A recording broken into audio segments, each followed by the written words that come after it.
Sujeeth direction లో తెరకెక్కిన OG cinema September 25న ప్రేక్షకుల ముందుకైతే వస్తుంది.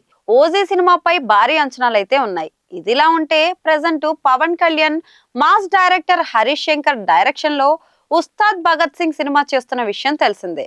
గబ్బర్ సింగ్ తర్వాత పవన్ కళ్యాణ్ హరీష్ శంకర్ డైరెక్షన్ లో తెరకెక్కుతున్న రెండో సినిమా కావడంతో ఈ మూవీపై మంచి హైపే నెలకొనింది. ఇక వాస్తవానికి ఈ సినిమా షూటింగ్ ఎప్పుడో పూర్తవ్వాల్సింది, కానీ పవన్ మధ్యలో పాలిటిక్స్ లో బిజీగా ఉండడంతో పాటు ముందు కమిట్ అయిన సినిమాలకు పూర్తి చేయాల్సి రావడంతో ఉస్తాద్ భగత్ సింగ్ షూటింగ్ అయితే ఆగిపోయింది. ఇక అన్ని కమిట్మెంట్స్ ను పూర్తి చేసుకుని ఈ సినిమా కోసం డేట్స్ కేటాయించేసరికి అనుకున్న దానికంటే కాస్త ఎక్కువగానే ఆలస్యం జరిగింది. మరైతే ప్రెజెంట్ ఉస్తాద్ భగత్ సింగ్ షూటింగ్ శరవేగంగా జరుగుతుంది. పవన్ ఈ సినిమాకు వరుస డేట్స్ ఇవ్వడంతో హరీష్ ఈ సినిమాను పరుగులు పెట్టిస్తున్నారని తెలుస్తుంది. ఇక అందులో భాగంగానే ఉస్తాద్ భగత్ సింగ్ సినిమాలో పవన్ పోర్షన్ ను షూటింగ్ అంతా ఆల్మోస్ట్ అయిపోవచ్చిందని సమాచారం. ఇక సెప్టెంబర్ 13తో పవన్ పోర్షన్ షూటింగ్ మొత్తం ఫినిష్ అయిపోతుందని తెలుస్తుంది.